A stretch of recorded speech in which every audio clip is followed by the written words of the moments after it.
Saquon Barkley has fooled us all. Now, before I get into everything I want to say, I want to make a disclaimer in saying that Saquon Barkley is also a grown man with a family. And I applaud any man who wants to go out there and get that money, provide for himself and provide for his family. That's the first and foremost thing I think kind of gets missed in this. And understand, if he did not play this season, that is a lot of money that he's missing out on. So we got to look from that perspective before we say anything.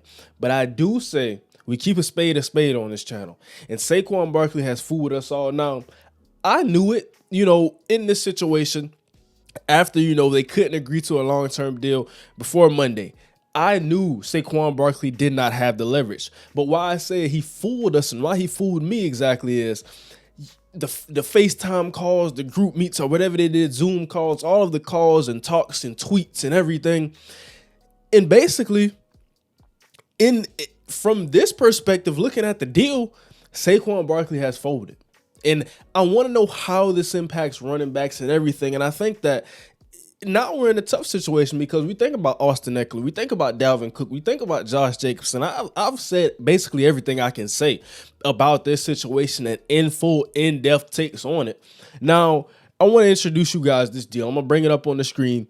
Barkley's new deal is worth $10.1 million fully guaranteed, including the signing bonus. According to ESPN's Adam Schefter, the $1 million is in incentives, including an equal amount paid for 1,300 rushing yards, 11 touchdowns, and 65 receptions. So first off, to even get his extra $1 million in incentives, he has to have a monstrous season. I think he can do that. I talked about Saquon Barkley as a player, very elite in that running back category, but $10.1 million fully guaranteed. So that's basically the tender. And when I look at this, he basically signed the tender, but they made it pretty.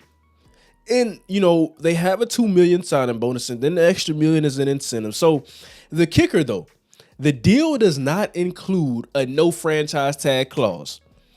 So they can franchise tag him again after this season. And this kind of gets me riled up because I say we did all of this to be exactly where we could have been. You basically signed the tender with some extra things to make it pretty, but you could have signed that $13 million in the middle of the season when you offered it last year. We would have never been in this situation. And you're getting $13 million because I think he can get the incentive. So that's adding an extra $1 million in there. You're basically going to have $12 million on this deal, 10.1 fully guaranteed, but you're basically getting 12 with the one that I think you can get. So you're basically hardballed and did group calls and FaceTimes and meets and everything to get to where we could have been months ago. So that's what I say is how I've been fooled. Now, like I said, there's a certain aspect to where we say, has the family. And I applaud any man or anybody, any male, female. I applaud anybody who goes and gets their money to make a living for themselves. Times are hard, but I have to say this is an L for the running backs in today's NFL. I mean, I love Saquon Barkley. Talked about the New York Giants offense and how explosive it could be with Saquon Barkley. So now he's reporting to camp.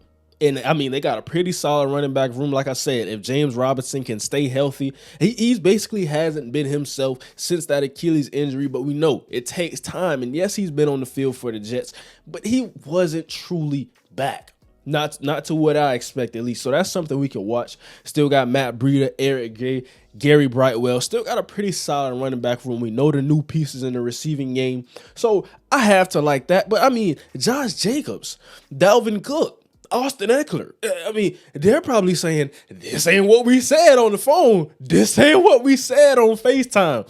I want to know, what is the thought process right now with these guys? And like I said, I think Saquon Barkley, the guy that he is, he said what he said on the podcast. He said, I could go out here and say F my teammates and, F, the organization. But I knew Saquon Barkley's not that type of guy. He wasn't that type of guy coming out of Penn State, and that's not a knock on him at all. He is a great guy. He is a great guy in New York, a great guy in the community, a great teammate in the locker room. And I think that's kind of, unfortunately, that's the business play that we made. If we're the New York Giants, we're looking at that and saying, okay, we know he's a great guy. We know he has integrity. He may play this hardball because he wants his long term, but we know at the end of the day, it's Saquon. That's our boy. That's our dog. And I think that's the card they pulled and how they tried to play it. And like I said, they had the leverage, but I got fooled. We're in a place now we could have been months ago. And I mean, basically, he's playing on the Tinder, but it looks a little prettier.